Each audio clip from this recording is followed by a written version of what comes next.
Karena sudah menerima uang dari bosnya, pembunuh itu langsung membidik sasarannya tanpa ragu, siap menembak kepalanya hingga berlubang besar. Tanpa diduga, senapan runduk itu meledak di saat ingin menembak. Namun yang tidak pernah diduga oleh pembunuh itu adalah senapan runduk itu sudah dirusak oleh orang yang ingin dibunuhnya. Karena pria itu bukan hanya pandai membuat senjata, tapi juga pembunuh terbaik. Karena sudah bosan dengan hari-hari menjilati darah di pisau, ia dan pacarnya tinggal menyendiri di pinggiran kota. Namun saat mereka berjalan-jalan di luar rumah, mereka menemukan sederet jejak kaki yang seharusnya tidak mungkin ada di situ. Sebagai pembunuh senior, pria itu langsung mencium bau bahaya, jadi ia pun segera menarik pacarnya ke bawah batu.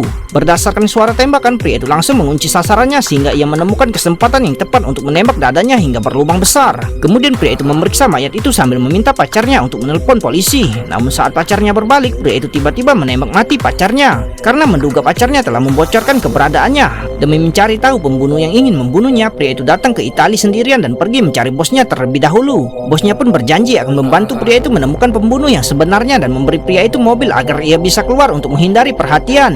Namun saat pria itu datang ke kota yang disuruh oleh bosnya, ia mendapati bahwa orang-orang di sana sangat aneh dalam perkataan dan perbuatan mereka. Jadi pria itu pergi meninggalkan tempat yang penuh masalah ini. Demi alasan keamanan, ia membuang ponsel yang diberikan bosnya di jalan. Namun yang tidak pernah diduga adalah pria itu bertemu dengan cinta sejatinya saat bersembunyi di kota terpencil bersama-sama selamanya. Namun masa-masa indah itu tidak berlangsung lama. Saat pria itu pulang sendirian di malam hari, ia tiba-tiba diikuti oleh seorang pembunuh bersenjata. Pria itu waspada dan segera bersembunyi, lalu melepas sepatunya, mengeluarkan pistol, lalu membokongi dan perlahan-lahan bersiap untuk membuat lubang besar di kepalanya. Tapi tanpa diduga, tukang pengirim barang itu menggagalkan rencana pria itu untuk membunuhnya. Jadi pria itu mengambil kendaraan pengendara itu dan mulai mengejar pembunuh yang melarikan diri itu. Akhirnya pria itu menembak bannya dan memaksanya berhenti di jalan yang sepi.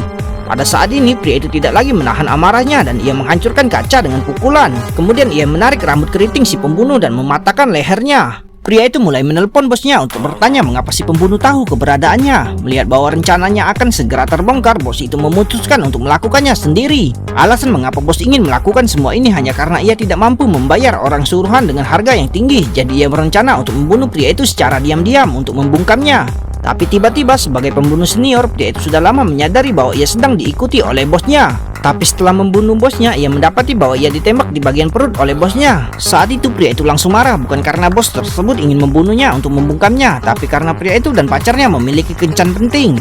Akhirnya pria itu dikirim ke rumah sakit oleh pacarnya tepat waktu.